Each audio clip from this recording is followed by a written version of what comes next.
Finally आप सभी को जय हिंद। मेरे इस प्यारे यूट्यूब चैनल पर आप सभी भाइयों एवं बहनों का दिल से स्वागत है। तो आप लगातार देख रहे होंगे कि इस चैनल से जीके जीएस का सवाल दिया जाता है जो सभी परीक्षाओं के लिए महत्वपूर्ण होगा, खासकर बीपीएससी, बिहार पुलिस, बिहार दरोगा, बिहार एसएससी, बीपीएससी शिक्षक भर्ती और वो भारत के तमाम एग्जाम जिसमें जीके जीएस का सवाल बनता है, उन सभी परीक्षाओं के लिए वीडियो महत्वपूर्ण होने वाला है। क्योंकि इस वीडियो में जो भी प्रश्न कराए जाते हैं उसका फुल डिस्कशन कराया जाएगा और जो भी इस क्वेश्चन जो भी इस वीडियो में प्रश्न लाया गया है वो सभी प्रश्न कहीं ना कहीं सभी एग्जाम में पूछा गया है। तो उसी का हम एक जगह संग्रहित कर आपको देने का कंटेंट को तैयार करने का प्रयास कर रहे हैं।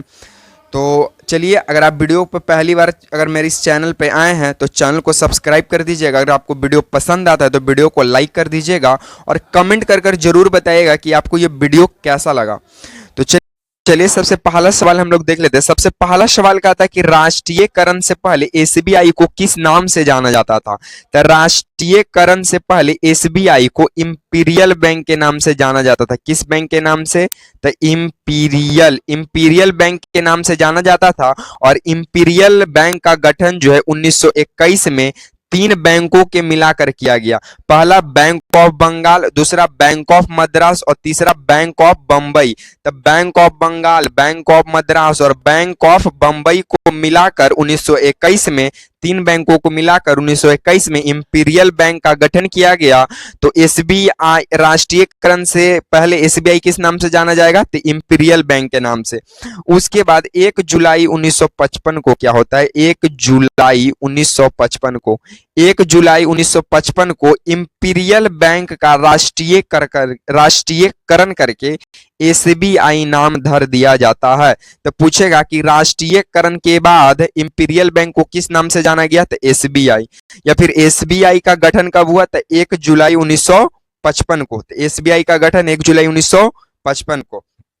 एसबीआई का मुख्यालय कहाँ है? तो एसबीआई का मुख्यालय कहाँ है? तो मुंबई में। एसबीआई का मुख्यालय कहाँ है? मुंबई में। चलिए सेकंड नंबर सवालों की ओर हम लोग आगे बढ़ जाते हैं।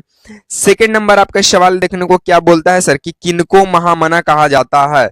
किनको महामना कहा जाता है? तो महामना कहा जाता है, ये उपाधि दिए थे गांधी जी। कौन दिए थे? गांधी जी। तो ये महामना का उपाधि किन्हें दिए थे? तो ये दिए थे मदन मोहन मालवीय जी को। मदन मोहन मालवीय गांधी जी के द्वारा महामना की उपाधि मदन मोहन मालवीय के द्वारा दिया गया। और ये वही मदन मोहन मालवीय हैं जो 1916 में, कब? 1916 में बीएचयू का स्थापना करते, यानी बनारस हिंदू यूनिवर्सिटी का स्थापना करते 1916 में। और 1909 में ये कांग्रेस पार्टी का अध्यक्ष बने थे। और 1909 से लेकर 1918 तक ये रहे थे, कांग्रेस का अध्यक्ष रह चुके हैं। तब महामना को उपाधि गांधी जी दिए थे मदन मोहन मालवीय को। और मदन मोहन मालवीय 1916 में बीएचयू का स्थापना करते हैं और ये कांग्रेस का अध्यक्ष 1909 से लेकर 1918 तक रहे थे। ठीक है, चलिए हम लोग तीसरा नंबर सवाल देख लेते हैं। तीसरा नंबर सवाल क्या कहता है आपका कि ब्रह्मपुत्र नदी को बांग्लादेश में क्या कहते हैं?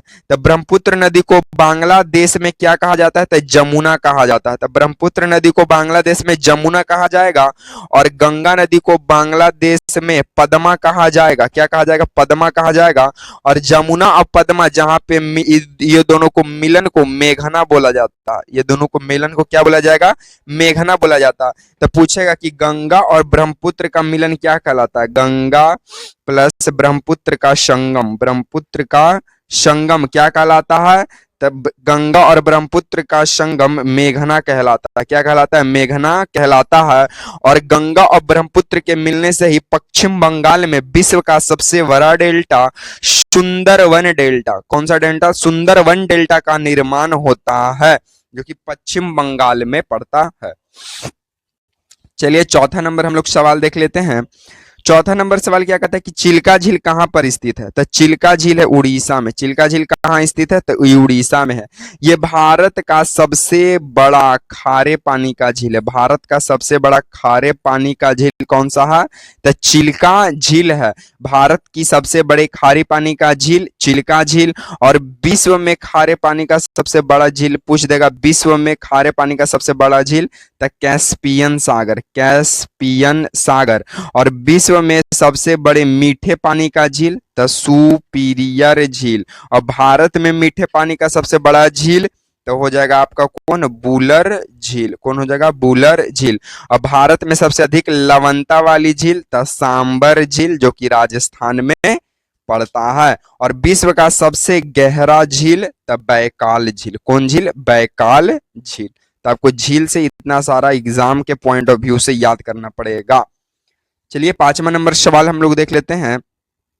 5वां नंबर सवाल कहता है कि कौन सी नदी कर्क रेखा को 2 बार काटती है? तो कर्क रेखा जो है ये भारत के 8 राज्यों से होकर गुजरता है। और इसका याद करने का ट्रिक है क्या? गरम, यहां से देख लेते हैं, गरम चीज बदतमीज, बदतमीज, गरम चीज बदतमीज। ग से गुजरात, राजस्थान, मध्य प्रदेश, छत्तीसगढ़ और मिजोरम, पश्चिम बंगाल, त से त्रिपुरा, मी से मिजोरम और ज से झारखंड। तो गरम चीज बदतमीज से आप कर्क रेखा याद कर सकते हैं। और कर्क रेखा भारत के 8 राज्यों से होकर गुजरता है। और कर्क रेखा को 2 बार काटने वाली नदी गुजरात का है, वो है गुजरात का है माही नदी। कौन सा नदी? माही नदी गुजरात का है। उसके बाद मकर रेखा को 3 बार काटने वाली नदी कौन सी है? तो मकर रेखा को 3 बार काटने वाले नदी का नाम है लिम्पोपे नदी। कौन सा नदी? लिम्पोपे नदी। कौन सा नदी? लिम्पोपे नदी नाम है। चलिए 6ठा नंबर हम लोग सवाल देख लेते हैं। 6ठा नंबर आपका सवाल कहता है कि एनिहिलेशन ऑफ कास्ट पत्रिका किनका है? तो एनिहिलेशन ऑफ कास्ट पत्रिका बी आर अम्बेडकर का है। बी आर अम्बेडकर का, बी आर अम्बेडकर का है। और भीमराव अम्बेडकर का जो जन्म है ये 14 अप्रैल 1891 में होता है। और एनिहिलेशन ऑफ कास्ट पत्रिका का जो प्रकाशन है ये 1936 में होता है। और मूक नायक इन्हीं का पत्रिका था, मूक नायक इन्हीं का पत्रिका था। और संविधान का जनक माना जाते हैं यही कौन? डॉक्टर भीमराव अंबेडकर। और भारत के ड्राफ्टिंग कमेटी यानी कि मसौदा समिति का भी अध्यक्ष कौन थे? डॉक्टर भीमराव अंबेडकर। यानी प्रारूप समिति का अध्यक्ष कौन थे? डॉक्टर भीमराव अंबेडकर। और भारत के पहले कानून मंत्री भी कौन थे? डॉक्टर बी आर अम्बेडकर थे। चलिए 7वां नंबर हम लोग सवाल देख लेते हैं। 7वां नंबर सवाल क्या कहता है कि कैबिनेट मिशन भारत कब आया? तो कैबिनेट मिशन भारत आया 24 मार्च 1946 को। 24 मार्च 1946 को कैबिनेट मिशन आया। कैबिनेट मिशन के अध्यक्ष था पैट्रिक लॉरेंस। कौन था? पैट्रिक लॉरेंस था, पैट्रिक लॉरेंस था। कैबिनेट मिशन 3 सदस्यता वाली समिति थी। इसमें पैट्रिक लॉरेंस शामिल थे, पैट्रिक लॉरेंस। दूसरा था एवी एलेक्जेंडर था। और तीसरा कौन था? तो आपका तीसरा का नाम है स्टेफोर्ड क्रिप्स, स्टेफोर्ड क्रिप्स। तो कैबिनेट मिशन में 3 सदस्य थे और कैबिनेट मिशन का अध्यक्ष पैट्रिक लॉरेंस था। कैबिनेट मिशन 24 मार्च 1946 को भारत आता है और कैबिनेट मिशन के अध्यक्ष पैट्रिक लॉरेंस होते हैं। चलिए 8वां नंबर हम लोग सवाल देख लेते हैं। 8वां नंबर सवाल बोलता है कि भारत का प्रथम वायसराय कौन था? तो भारत का प्रथम वायसराय, अगर इसकी बात यहाँ पे ये सवाल गलती हो गया है। भारत का अंतिम वायसराय कौन था? प्रथम की जगह अंतिम कर लीजिएगा। भारत का अंतिम वायसराय कौन था? तो माउंट बेटन थे। भारत के अंतिम वायसराय माउंट बेटन थे। और भारत का प्रथम गवर्नर जनरल कौन था? तो वारेन हेस्टिंग। कौन था? वारेन हेस्टिंग था भारत का प्रथम गवर्नर जनरल। और बंगाल का पहले गवर्नर कौन थे? बंगाल के पहले गवर्नर तो रॉबर्ट क्लाइव। तो भारत के अंतिम वायसराय माउंट बेटन, भारत का पहला governor general Warren Hasting, Bengal का पहला गवर्नर रॉबर्ट क्लाइव था। ठीक है, चलिए 9वां नंबर से हम लोग सवालों की ओर आगे बढ़ जाते हैं। 9वां नंबर सवाल बोलता है कि भारतीय राष्ट्रीय कांग्रेस के संस्थापक कौन है। तो भारतीय राष्ट्रीय कांग्रेस की स्थापना 28 दिसंबर 1885 को हुआ कोलकाता के अंदर। कहाँ पे होता है? कोलकाता के अंदर होता है। सॉरी, कोलकाता के अंदर नहीं, मुंबई के अंदर। कहाँ पे होता है? मुंबई के अंदर होता है। और भारतीय राष्ट्रीय कांग्रेस के संस्थापक थे ए ओ ह्यूम। कौन थे? ए ओ ह्यूम थे। और 1885 ये, और इसके पहले अध्यक्ष, भारतीय राष्ट्रीय कांग्रेस के पहले अध्यक्ष WC बनर्जी को बनाया जाता है। और पारसी, भारतीय राष्ट्रीय कांग्रेस के प्रथम पारसी अध्यक्ष दादा भाई नौरोजी होते हैं। कौन होते हैं? दादा भाई नौरोजी। और कांग्रेस के प्रथम महिला अध्यक्ष थे एनी बेसेंट। और कांग्रेस की प्रथम भारतीय महिला अध्यक्ष थे सरोजनी नायडू। आपको इतना कांग्रेस से याद करना पड़ेगा, ऐसे तो बहुत सारा याद करना पड़ेगा, लेकिन आपको नजदीक एग्जाम है तब आपको इतना टॉप क्वेश्चंस को, सिलेक्टिव क्वेश्चन को याद कर कर जाना पड़ेगा। तो चलिए इस सीरीज का लास्ट प्रश्न 10वां नंबर हम लोग सवालों की ओर अग्रसर हो जाते हैं। 10वां नंबर सवाल बोलता है कि आरबीआई का गवर्नर कौन थे प्रथम। तो आरबीआई के प्रथम भारतीय गवर्नर थे सीडी देशमुख। कौन थे? सीडी देशमुख थे। सीडी देशमुख थे। और ऐसे आरबीआई के प्रथम गवर्नर जो हुआ थे वो थे ओसबोर्न स्मिथ। ओसबोर्न स्मिथ थे। आरबीआई का जो स्थापना है 1 अप्रैल 1935 को हुआ था। और इसका राष्ट्रीयकरण 1 जनवरी 1939 को हुआ था। आरबीआई का मुख्यालय मुंबई में स्थित है।